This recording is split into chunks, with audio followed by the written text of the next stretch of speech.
con este tema arrancamos el momento más académico, no, tampoco. Intelectual, no, tampoco. El más descarnado, más fervoroso, ¿no?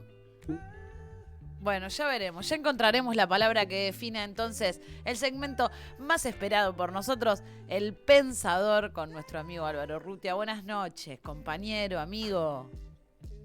¿Cómo andan? Feliz cumple, Mariana. Igual para vos que cumpliste la semana pasada. Sí, sí, Feliz sí, cumple, Ron. lamentablemente en cuarentena. Lamentablemente en cuarentenado, el iniciador de los Libra, ¿no? Un 23 de Claro, septiembre, un sí, iniciador sí. de los Libras que seguimos. Líbranos del mal. Hoy quería una palabra que suena mucho en estos días que me genera una incomodidad. Em, Todos escuchamos hablar de la meritocracia estos Claro. días. Eh, Leí una nota en Infobae sobre el éxito del tratamiento de la cuarentena en Uruguay y no sé por qué decía que era gracias a la meritocracia.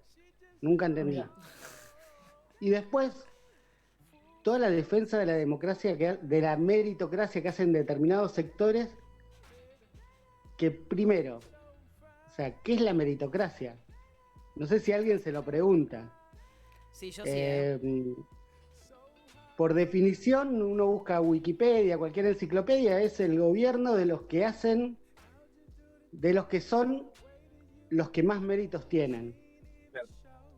Pero los más méritos individuales, por su trayectoria, por su formación, y queda claro en la misma definición que es que ese gobierno saltearía las desigualdades que genera, por ejemplo, el dinero, la clase social, la pertenencia a una raza, raza entre comillas, la pertenencia a una élite. La meritocracia desandaría eso y haría que quienes nos gobiernen sean los mejores. Y cuando uno ve quiénes defienden, quiénes dicen la palabra meritocracia, claramente, si son los mejores, lo disimulan muy bien. Con imposibilidades discursivas, con imposibilidades argumentativas. Eh, Hablando con gente, alguien me planteó, bueno, que hay sistemas que son meritocráticos y yo le planteaba algo simple. Bueno, yo no coincido con la meritocracia, para mí tiene que ser todo lo contrario un gobierno. Eh, Le planteaba algo simple, bueno, que presente ese sector un proyecto que clausure la herencia, las herencias. Claro. Eh, si vos crees que tenés méritos para ser el mejor, no necesitas de nada. Y bueno, por Pregunta, o sea, supuesto, digo, lo más fuerte de la meritocracia, ¿no es que también la falta de, o sea, la cantidad de inequidad que hay? Porque digo, cuando las personas plantean, no, pero hay países donde la meritocracia funciona. Es quizás que son países, sí, con este aspecto grande capitalista que es la meritocracia, pero con un poco más de equidad o con una equidad. y habría que ver si es meritocracia el sistema ese o si simplemente es capitalista o conservador. Porque Claro, yo veo, por ejemplo, ¿para qué, cómo educan la gente de clase alta a sus hijos? ¿Los educa para que no tengan nada y partir de cero o los educan para que conserven los privilegios, la herencia que van a tener, los campos, las empresas, el dinero? Porque si sería que los educan para empezar de cero y no estarían preocupados sus padres, sus mentores para que hereden una torta de dinero, una torta de capital o poder, quizás hasta le creeríamos. Entonces diríamos, bueno, el que es el presidente llegó por su esfuerzo propio, se compró su casa por su esfuerzo propio, eh, pero vemos que quienes defienden la meritocracia no son precisamente esas personas, son personas que vienen eh, de un sector social privilegiado, que tienen resuelta gran parte de su vida, que el camino se les hace mucho más simple y no reniegan de eso, sino que todo lo contrario, defienden las riquezas o el poder que tienen. Y pensaba en cómo se transformó esto del mérito. En 1910 hubo una protesta importante en Argentina de los pequeños productores arrendatarios contra los terratenientes. Y una de las consignas que tomaban, que la habían tomado de la Revolución Mexicana, era la tierra para el que la trabaja. La tierra para el que tiene el mérito de trabajar la tierra. No para el que está viviendo en un departamento, en un piso, o ahora sería en un country, en Buenos Aires, viviendo de la renta o del alquiler de esas tierras.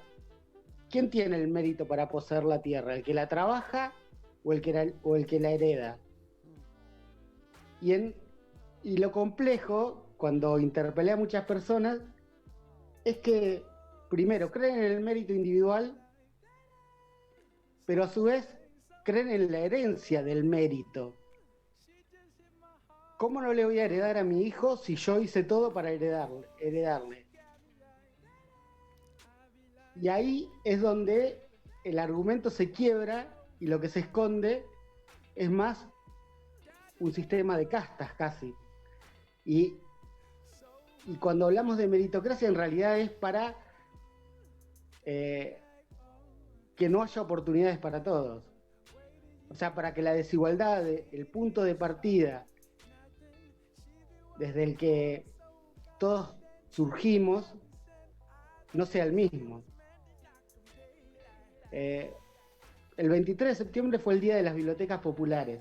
Y bueno, con gente pensando el tema, yo por lo menos fui parte de una biblioteca, me formé en una biblioteca, donde jamás tuve que decir cuáles eran mis méritos. Lo mismo los clubes de fútbol, distintas organizaciones, la escuela, nunca nos pidieron dar cuenta de cuáles eran nuestros méritos, y menos los familiares. Por el contrario, lo que nos generaron, o lo que subyace a eso, es a todos nos daban la oportunidad de acceder a un libro. A todos nos daban la oportunidad de ser parte del club. Y sin embargo, el término meritocracia lo utilizan ellos, egresados de escuelas privadas o no egresados, de universidades privadas de dudosa calidad o ni siquiera tienen el título, pero sí la validez que tienen es por el poder económico o el poder de clase. Y pensaba mucho en cómo se perdió, cómo perdimos el mérito, cómo se lo entregamos a ellos y la validez es de ellos. No sé si a mí me genera algo muy, muy fuerte cuando digo, bueno, pero no partimos del mismo lugar, no todo el mundo tiene la oportunidad como para hablar de méritos. Porque absolutamente. Tu mérito no es... Es como otras discusiones que subyacen cuando se dice, bueno, ¿qué es lo que se tiene que aplicar para aumentar la seguridad? Digo, o sea, hay que hacer más cárceles y más mano más dura. Y no podemos pensar que esa es la solución con una base de exclusión, marginación y pobreza. La verdad es que es bastante difícil poder pensar que el mérito es la solución o es el sistema más justo en un sistema estructuralmente injusto. Claro. ¿Y cómo? O sea, si quisiéramos ir a una sociedad donde el mérito sea la justicia, primero fijémonos de dónde partimos. Y creo que es en toda la discusión lo que no se quiere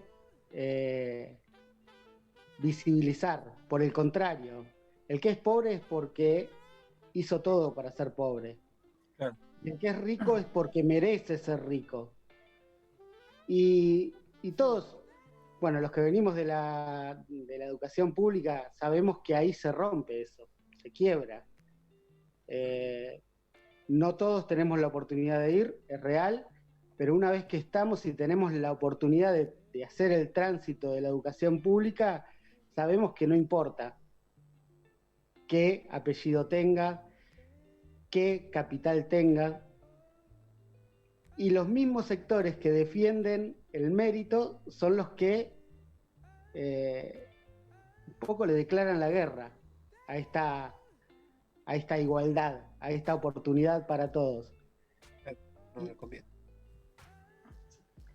Sí, No sé yo si... estaba buscando un artículo de la revista Sudestada que había leído en algún momento para acompañar tu relato, y creo que me encontré con un pensamiento de Dolina en el medio, pero mucho me parece que tiene que ver lo que decía hace un ratito Mariana, esto de la meritocracia puesta en un plano de desigualdad tan injusto como el que tiene América Latina, África,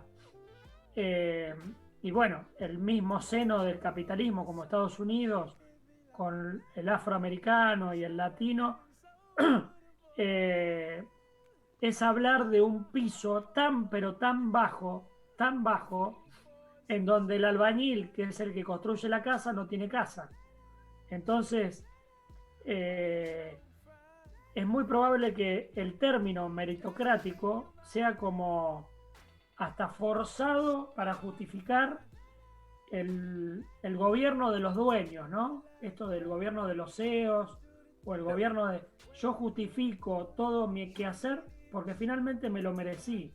Y si vos no llegaste ahí es porque no te lo mereces. Es como la violencia que engendra violencia que finalmente justifica la violencia. ¿Dónde arranca el huevo y la gallina, no? Hay algo que aparece siempre desde que se empezó, no sé, pero desde que se empezó a acumular el capital y hay ricos, donde muchas veces las clases altas cuando hablan no se incluyen en sus propias premisas. Lo hacen casi como para adoctrinar o pretender guiar cómo tendrían que actuar las clases populares. Porque yo no sé si Macri no tendría plata, si no tendría nada de dinero, ¿llegaría a ser presidente? Ni en pedo. ¿Llegaría a ser un empresario exitoso? Cualquier trabajador sabe lo que cuesta acceder a una vivienda, un auto. Y a veces trabajamos toda la vida y no llegamos a esa meta mínima. Y alguien parte de tener 40 casas, de tener propiedades en otro lugar, y todos sabemos que la calidad intelectual de esas personas, o por lo menos de la mayoría, es muy baja. Se ve mucho en las discusiones que se puede tener con determinado sector. Parten de algo dado. Lo que tengo no hay punto de discusión. Mi privilegio de clase, y ya eso los pone por encima de cualquier argumento o dinámica o diálogo. Álvaro. Pero sin embargo está aprendiendo la sociedad. La gente que llegó a un lugar determinado sin ningún mérito aparecen como los defensores del mérito, del esfuerzo.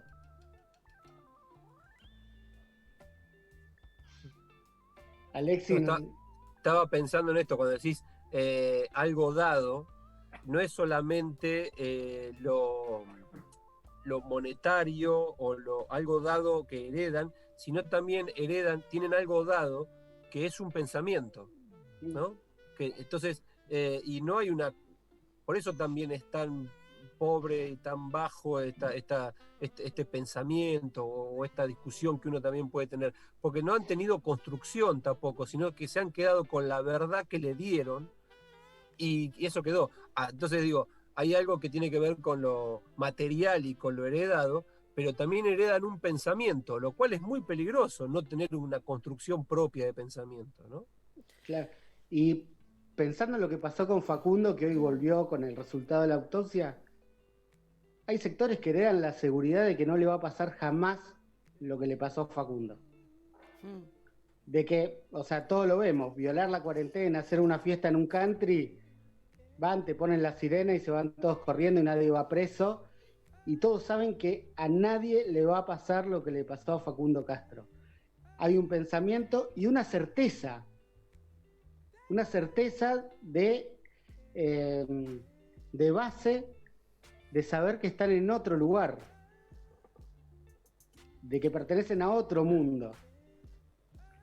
Sí. A mí me genera algo, primero, que no haya un argumento y no haya necesidad de argumentar. Hablan de meritocracia, bueno, nadie les pregunta qué es la meritocracia.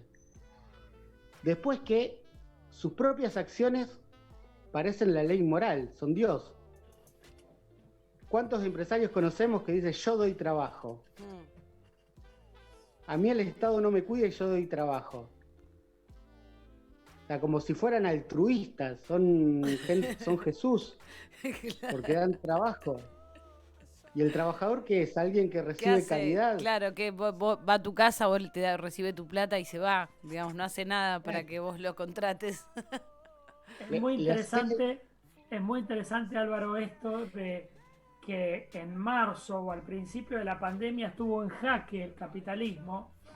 Inclusive filósofos contemporáneos hablaron de un nuevo comunismo posible. Zizek y el chino y el italiano, como es Buffo. Bifo, no. Sí. Bueno, sin embargo, el capitalismo construyó en estos 8, 9, 10 meses de pandemia una atroz y fuerte acción discursiva, y en esto está inserto para mí lo de la meritocracia, en cómo volver a ser más capitalista que antes. Entonces, fíjate que no pasó solamente en Argentina, pero esto de que la salud por sobre todo, y ahora finalmente la economía por sobre todo, y que se mueran los que se tengan que morir, también es meritocrático, porque es pasar el tamizaje al sistema para que quede el que va a producir, el que no va a producir, por ejemplo el viejo, que se muere, chao. Y a su vez, algo que está pasando que en los medios se ve como apenados porque gente de mucha plata se va a vivir a otro país. Igual hay una operación enorme, una operación de los medios enorme. Hay un medio Infobae que saca todas las semanas el testimonio de alguien que se fue del país y que la verdad que menos mal que se fue porque, digamos, por ejemplo, el otro día apareció uno que se había ido a Arabia Saudita y decía, acá sí que se tiene respeto por el otro. ¿No? Cuando se pega, digamos. Hay como una, digamos, la amenaza de que Coca-Cola se está por ir, viste, que están todos los empresarios diciendo, che, yo me parece que me voy acá, Y a su vez está el menosprecio del Estado argentino y la nación argentina en todo esto. Sí. Hay una nación que no merece a Juanita Viale, que no merece a alguien rico que da trabajo, entonces se va a ir a dar trabajo a otro lugar. Hace unos días hablé con un médico, el hermano de Mariana, precisamente, que me decía algo... Súper meritocrático, mi hermano, No, mentira. Me dijo algo que cuando teníamos un caso en Bahía nos aplaudían todos. Ahora que estamos hasta las manos, no nos aplaude nadie. Y me dice algo, como una duda, yo creo que aplaudían a los médicos de Italia y de España. Qué bien, qué inteligente ese chico, Bien. Qué inteligente de Cristófaro. Pero sí. viene. Perdón, acabo de mover la cámara de un rodillazo que disculpa a todos los televidentes. De menospreciar lo nuestro, de menospreciar a todos los esfuerzos de un montón de personas, de un montón de comunidad, de grupos, de colectivos, para hablar de que todo eso le pone el freno a personas que son geniales y que los estamos perdiendo. Tal cual. Y en esto del aplauso yo creo que es clave. Ahora capaz que cuando empiecen los casos de vuelta en España, ojalá que no suceda, quizás empecemos a hablar de vuelta y aplaudir a los médicos. Sería... No te extrañe, Álvaro, que en la avenida Lem, si en Bahía hay una fase 3 ampliada, no haya un aplauso de los que están en la calle tomando cerveza a sí mismos. Porque hemos encontrado la locura en este bamboleo, donde probablemente el anticuarentena termina aplaudiéndose a sí mismo por hacer la locura que va a empezar a hacer. Sí, le estás tirando una idea, Pablo. Sí, no, es que yo lo estoy viendo. Sí, hay gente que hasta se cree que tiene el mérito de no usar el barbijo. Tal cual. Hay una cosa corporal, si ustedes se fijan, el otro día fui al centro porque tuve que comprar en una farmacia en particular. Es muy interesante lo corporal. El que anda con barbijo sale con temor, va medio doblado, zigzagueando por la calle. El que sale sin barbijo va erguido, así. Es Conan el bárbaro. No me calienta, me chupa huevo todo esto que están hablando ustedes de la pandemia. Déjenme joder. Sí, es verdad eso. Sale así. Bueno, a este programa le encanta hablar mal de la anticuarentena. Es casi como un vicio que tiene. O sea, empezamos a hablar de cosas súper importantes y nos encanta terminar de hablar mal de la anticuarentena porque es alguien bueno, como que, ¿viste? Bueno, yo les quiero decir una cosa. El tiempo en radio y en el mundo es tirano y yo tengo que cerrar esta conversación y me parece que este es el momento cuando ya estamos discutiendo personas, ¿no? Sí. Y decía Einstein que eso era digno de una mente baja, ¿no? Que las mentes altas discutían ideologías. Bueno, entonces ya cuando empezamos a discutir personas, yo me voy mejor de este programa y nos juntamos cuando esto se levante y nos ponemos con todo, azar a todos. Bueno, Álvaro, muchas gracias por compartirnos, te extrañábamos después de esta semana de remanso. ¿Y qué hacemos? ¿Nos vamos a un Se Te Ve la Tanda? Cristian, estamos acá los dos desoladísimos. Sí, nos vamos a una tandita cortita y nos volvemos con un chinito cortito. Y bueno, seguimos con Blackbird porque, bueno, hasta las 22 estamos, che.